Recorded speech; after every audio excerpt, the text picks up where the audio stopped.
Bienvenidos. Hoy vamos a poner en contexto tres temas muy importantes. Primero, vamos a hablar sobre la conversación que ha tenido Donald Trump con Vladimir Putin sobre el tema de Ucrania. También vamos a hacer una especie de actualización electoral porque ya se viene la segunda vuelta en Ecuador. Y por último, vamos a hablar de lo que ha venido pasando en Venezuela y con la oposición en las últimas semanas. Pero primero comencemos con Ucrania. Es una situación bastante compleja que venimos siguiendo ya desde hace bastante tiempo porque las negociaciones para lograr una especie de acuerdo de paz son muy importantes, pero también son bastante difíciles de lograr. Como hemos conversado, lo que necesita hacer Trump es lograr un acuerdo en el que ninguna de las partes se sienta absolutamente victorioso ni absolutamente perdedor.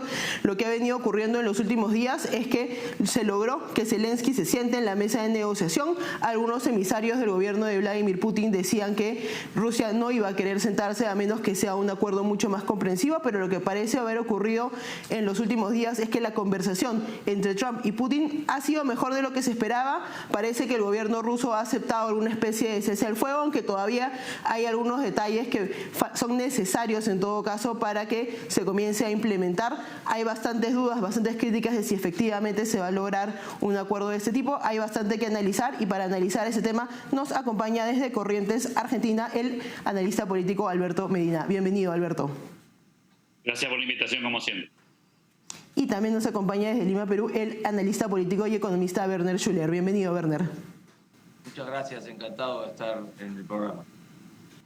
Alberto, me gustaría comenzar contigo tratando de entender en qué contexto se ha dado esta conversación entre Putin y Trump y cuáles son los acuerdos o a grandes rasgos qué es lo que se sabe de que se ha llegado en esta conversación. Bueno, lo primero que me parece interesante analizar es que pareciera estar esta negociación en dos dimensiones temporales.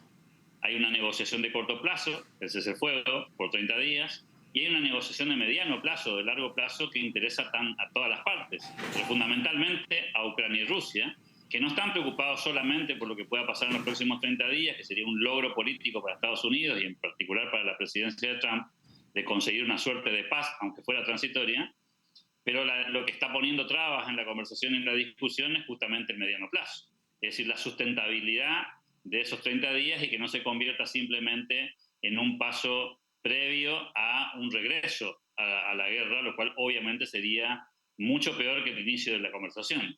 Entonces, la buena noticia es que están conversando, la mala noticia es que las dos dimensiones temporales no están coincidiendo, y creo que Estados Unidos es el que tiene el desafío más complejo, que es compatibilizar el corto plazo con el largo plazo. En el medio, por supuesto, Rusia, con exigencias que tienen que ver con una posición relativa en términos de la guerra de mayor consistencia en el largo plazo. Es decir, Rusia pareciera estar en condiciones de aguantar más tiempo y Ucrania está en condiciones de aguantar menos tiempo quizás, inclusive por la presión internacional.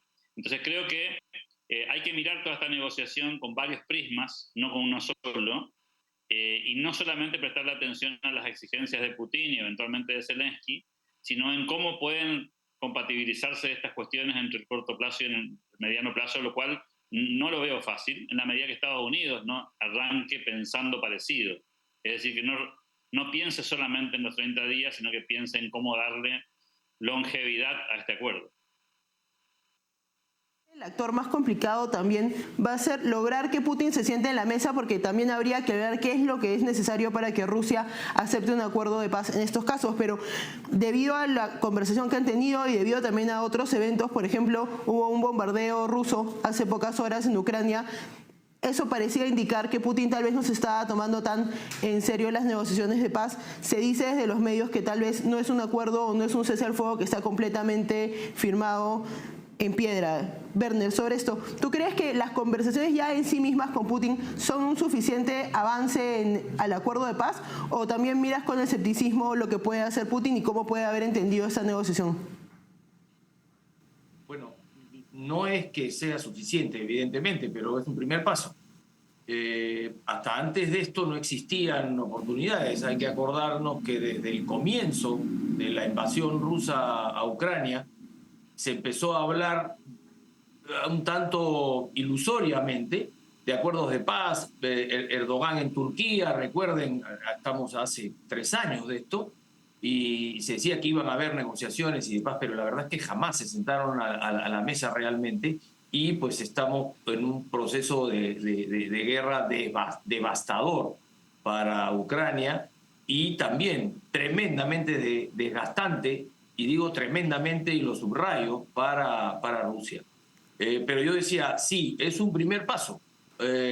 Ahora hay una interlocución. Yo creo que lo que está haciendo la administración Trump, lo que está haciendo el mismo presidente en mantener estas conversaciones que no son tripartitas, pero en la realidad terminan siéndolo, porque los compromisos o lo que salga de las conversaciones de Putin y Trump, o de Zelensky y Trump, o de sus equipos, pues tendrá que ser vinculante, porque estamos hablando de la primera potencia mundial. Entonces, por supuesto, esto no alcanza, y cuidado, se habla de cese al fuego, pero ya se habla de un cese al fuego parcial, y se habla de un cese al fuego apuntado a no destruir infraestructura de generación energética, de energía y electricidad en Rusia, perdón, en Ucrania. Esto no quiere decir que van a cesar las hostilidades y que van a cesar la guerra.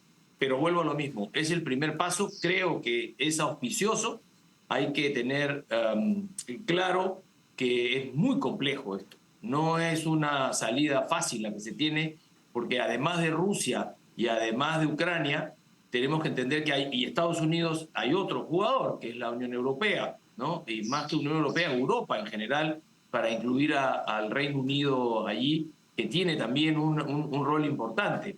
Hay que ver que no es un bloque el que está negociando, sino es Estados Unidos como país hegemónico en el mundo desde el punto de vista bélico, que ha tomado la iniciativa. Y los europeos, algunos dicen que están alineados con lo que plantea Estados Unidos o este proceso, otros dicen que no. Entonces es bastante complicada la situación aún, pero insisto, es el primer paso y este no se había dado antes. O sea, ya hay ganancias. Y como bien dices, también han habido un poco de idas y venidas con el mismo cese al fuego, ¿no? Primero un cese al fuego aceptado, luego un cese al fuego parcial, luego todavía no se implementa porque faltan algunos detalles. Se habló de que primero iba a ser infraestructura y energía, ahora se habla de que lo único que no se podría tocar es la infraestructura energética, que es un cambio importante.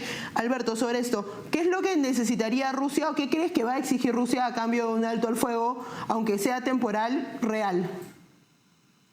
Bueno, lo que necesita Rusia es un acuerdo de largo plazo en el sentido de garantías. Y lo que no está ofreciendo este acuerdo son garantías respecto del futuro. Por ejemplo, la inclusión en la OTAN es un tema que por supuesto que le hace mucho ruido, no en el corto plazo, sino en el mediano plazo. Porque obviamente, ¿quién le puede garantizar a ambas partes, ¿no? Tanto a Ucrania, que Rusia no va a volver a invadir, y quién le puede ofrecer a Rusia la certeza de que la OTAN en la primera de cambio se reorganiza, se rearma y termina siendo un bloque monolítico defendiendo la posición de Ucrania. En ese contexto es que surgen las dificultades. Nadie da garantías y todos sabemos también que la política juega y mucho en esto. Y tanto el régimen de Rusia como el régimen de Ucrania quizás no tengan los vaivenes políticos de corto plazo que uno podría imaginar. Nadie imagina que Putin pueda interrumpir su poder en el corto plazo, salvo que alguna cuestión de salud eventualmente interfiera. Pero también sabemos que lo que venga después de Putin puede estar en la misma dirección y no en otra. En el caso de Zelensky, por supuesto, es distinto, pero es el país invadido al final del día. Pero los vaivenes de la política norteamericana son las que generan cierto nivel de incertidumbre. ¿Quién le va a garantizar a Europa que el próximo presidente después de Trump va a seguir en esta dirección o en otra dirección? Y eso es lo que me parece que Putin visualiza con mucha claridad como un horizonte lleno de opacidad respecto del futuro y que no se encuentre con una Europa más rearmada, que ha sido, no olvidemos, el argumento central de la posición de Rusia, ¿no? El riesgo de ser, digamos, atropellado por los aliados. No nos olvidemos que la incorporación de algunos países nórdicos a la OTAN también ha sido una señal en la dirección que justamente le genera ruido a Rusia. Y no me estoy poniendo en la posición de Rusia, estoy tratando de entender la lógica de un país que ha tenido una tradición imperial, pero que también tiene como antecedentes un conflicto permanentemente vigente con Europa. Esto no es nuevo, tiene mucha historia, y creo que en esa dirección los temores son cruzados. Así como Europa teme a la Rusia imperial, también Rusia teme ser aplastado por potencias militares que lo puedan poner en jaque, y nadie le puede garantizar en ese sentido a ningún bando certezas respecto del futuro. Creo que el gran puente a construir en el corto plazo va a ser el de las garantías, y ese es el gran dilema de esta negociación. No, y si lo vemos en temas del puente, que básicamente Trump es el que va a tener que construir de cierta forma u otra. Por un lado está Putin, pero por el otro lado está Zelensky, que también ha tenido varias idas y venidas. Werner, ¿qué posición está tomando en estos momentos Zelensky? Y, digamos, ¿cómo se contrapone o qué incompatibilidad podría haber con lo que Rusia en teoría está exigiendo? Bueno, yo creo que eso tiene dos caminos o dos frentes, ¿no? Tiene el frente Zelensky como presidente de Ucrania, y lo que ocurra con su nación, y el otro aspecto o la otra cara, digamos, de esta situación es lo que ocurra con Zelensky. Zelensky termina siendo un ser humano como cualquier otro, y él también debe tener en la cabeza preocupaciones muy serias, ¿no?, de cara a lo que ocurra una vez esto se defina con un proceso de paz, como dice Alberto, con las garantías y las suficientes condiciones para que sea sostenible. La situación política de Zelensky, si tú quitas el efecto guerra, no es simple. Es un país que ha retrasado, obviamente, un proceso electoral, una guerra que, insisto, ha sido devastadora para el país.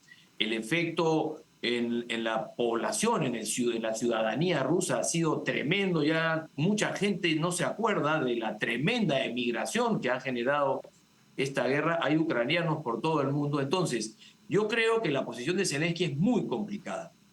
Él sabe que esto va a tener un precio muy grande para él, es mi manera de mirarlo, políticamente hablando, ¿no? Pero por otro lado, su fortaleza, ¿no?, ha estado demostrada en todo este tiempo, ¿no?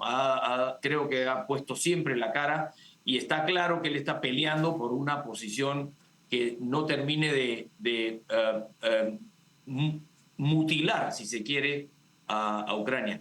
Pero es complejo porque además, insisto, hay otros jugadores, y yo quiero volver a ese punto, que están también tomando decisiones en función a intereses particulares. Cuando me refiero a particulares me refiero a países e inclusive a posiciones políticas, como por ejemplo el caso de Macron. Mi lectura es que Macron está, entre comillas, aprovechando el momento para tener un reposicionamiento político dentro de su propio país. Lo mismo está pasando con Starmer, que Starmer está tratando de consolidarse como el líder político del Reino Unido, y así hay otros dentro de Europa que están, insisto, entre comillas, aprovechando el momento. Entonces, es complejo. Yo creo que Zelensky sabe perfectamente que no puede dejar a un lado a Estados Unidos. Ya lo ha demostrado, ya ha aceptado entrar a acuerdos con ellos, ya ha aceptado que va a tener que negociar o va a estar negociando o ya cerraron el tema de las tierras raras, etcétera. Sabe que Estados Unidos va a tener un rol fundamental en la reconstrucción de Ucrania después del fin de la guerra o de la invasión, pero ya te digo, yo estoy seguro que deben pasar por su cabeza muchísimas cosas, y es una situación muy compleja. Y mi idea es que conforme las negociaciones vayan avanzando y más se acerque ese desenlace, pues él estará cada vez más preocupado y cada vez más comprometido, si se quiere, con lo que pueda ser su futuro. Yo insisto en este asunto, es un tema que va de la responsabilidad que tiene como político, pero también de la responsabilidad que tiene consigo mismo como presidente y como persona. No, y a tu punto sobre la Unión Europea, estábamos viendo hay unas imágenes de la reunión en la Casa Blanca, que creo que además de ser tensa, también le debe haber dejado a Zelensky la lección de que si bien Estados Unidos es un aliado bastante duro, Europa, más allá del apoyo nominal y algún apoyo militar que pueda dar, no está en el apoyo al mismo nivel de Estados Unidos, y para la guerra eso es un tema fundamental. Además de que también tenemos que hablar de cómo va la guerra propiamente, que todavía no ha acabado en esa parte del mundo, pero primero vamos a una pausa y volvemos con esos temas.